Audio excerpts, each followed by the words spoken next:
Hello and welcome to Share Talk. Today I'm joined by Richard Williams, who's CEO at Cornish Metals. How are you today, Richard?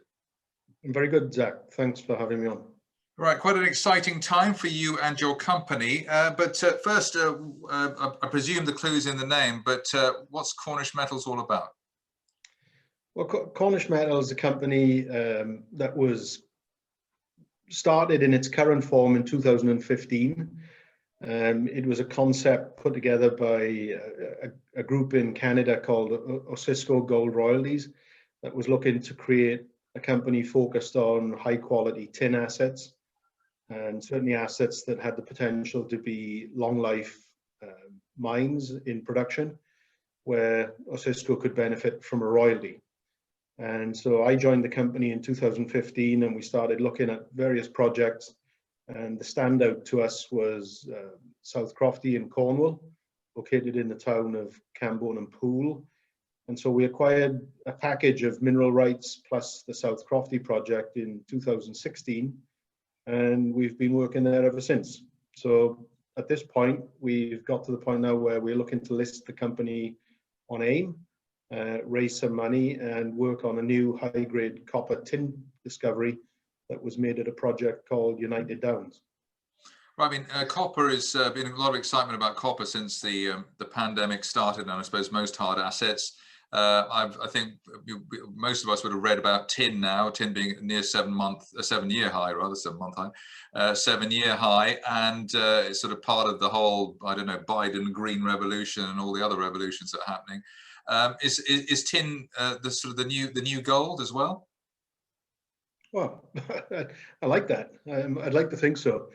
I think a lot of people have a very old-fashioned view of tin. Historically, tin was used in tin cans and tin roofs, but it really is essential to the electronics world. Anything with an electrical connection has some level of tin in it, in the form of solder. So anything with a connection has tin, and it is referred to as the glue in the electronics world. So it has an important role to play as sort of economies have this big push towards electrification and carbon neutral economies. And we're speaking in the run-up to your proposed AIM listing. Why have you decided now in January 2021 is the time to be on the London stock market?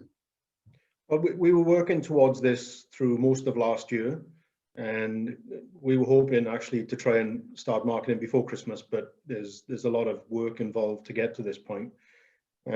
Since we've pulled the trigger on marketing, obviously the copper price has appreciated quite a bit over the last year, tin price has appreciated, and the timing is perfect. And the other thing that's really helped us is seeing the end to Brexit, and it just clears the way forward for us to get listed here in the UK and get exposure to the UK investment community. And in terms of United Downs, what's the project and the potential there? Well, the initial project that we acquired the Cornish projects for is South Crofty. Now, United Downs is an area about 8 kilometers to the east of South Crofty as the crow flies. It's in a district that was known as the Gwenap mining district, which was very well known globally in the 1700s and early 1800s as the producer of very high grade copper. There were 2 mines in particular called the United Mines and Consolidated Mines, which were producing copper in excess of 7% grades, which is extremely high. Last year, we announced the discovery of a high-grade copper tin zone about 100 meters below surface, which returned a width of almost 15 meters at almost 8.5% copper and 1.2% tin. So that's exceptionally high grade. And we think it represents an opportunity to hopefully develop a new mineral resource that can be put into production in this same area. Right, and there's a lithium angle as well, which some people might find as exciting or more exciting than copper tin. What's your exposure there? Well, when we acquired the Cornish assets, one of the first phone calls we had was from Jeremy Rathall, who runs Cornish Lithium. And Jeremy had this concept that Cornwall being underlain by large granitic bodies was potentially the source for lithium in geothermal or brines fluids. And so we reached an agreement where Cornish Lithium can explore our mineral rights for lithium in brine. And we get exposure to any success that he has. We get a free carried interest of 25% on the first project on our mineral rights that he takes to completion of a feasibility study.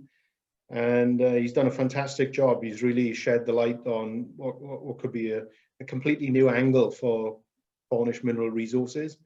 And he seems to be having some good success. So you've got, in a way, you've actually got another string to your bow. It's not all about copper and tin. Yeah, the opportunity here for new investors is really exposure to copper, tin, and lithium. All three metals are essential in this kind of new high-tech economy that we're all pushing towards. You know, when you look at renewable power, basically construction, you know, post-COVID and all the stimulus spending that's come in, the electrification, electric vehicles, they're all going to need copper, lithium, and tin. So we're well positioned for that. And the idea here is that you could have a domestic source of those metals in the UK. So no queuing up at the border for various commodities. Right. So we just started the year. As I said, it's an exciting time for you. It's going to be something to look forward to over the near term in terms of being on the market. But for the rest of the year, what can we expect? Well, we're currently in the midst of marketing. You know, the objective here is to be listed by the end of February, subject to a successful roadshow. And use of proceeds from any funding that we raise would be to start drilling at United Downs within the next couple of months. And the objective of that drilling is to outline what the resource potential could be. And if everything goes well, hopefully we'll see a new mineral resource estimate come out from the United Downs project over the next 12 to 18 months. Okay, and so, I mean, the long-term plan, apart from sort of sizing up your resource in Cornwall, are there any other moves, any other acquisitions you might make, any other ideas that you've got in the back of your mind? Well, there are a number of the mineral rights that we own in Cornwall have also got very good exploration potential. One of the standout features of Cornwall, in my mind as a geologist anyway, is that you've got this mining history that stretches back to the Bronze Age. There are something like 2,000 documented mines in Cornwall, but very little in the way of modern exploration has been conducted to look for new mineral deposits. And that's really highlighted by this discovery of the copper tin mineralization at United Downs, which is just 100 meters below surface. So we think with some success for ourselves, it'll just attract more investors into the region. And really the objective here is to bring in modern mining technology into an area that has seen a long history of mining, but still has a lot to offer. So it's a mixture of the demand from the let's say the new economy and new technologies, and plus your new technology and geological skills coming through in terms of, or geologist skills coming through in terms of Cornwall. Yeah, you know, I think security of supply is becoming a more prominent theme in the world. Ethical supply of materials is certainly something that most shareholders look to for companies like the Apples and Panasonics and Samsungs of the world, you know, just to ensure that the materials that they use are coming from ethical sources. And we believe in Cornwall we can meet all of those demands. Well, let's see how it all pans out. Thank you very much indeed, Richard Williams, CEO at Cornish Metals.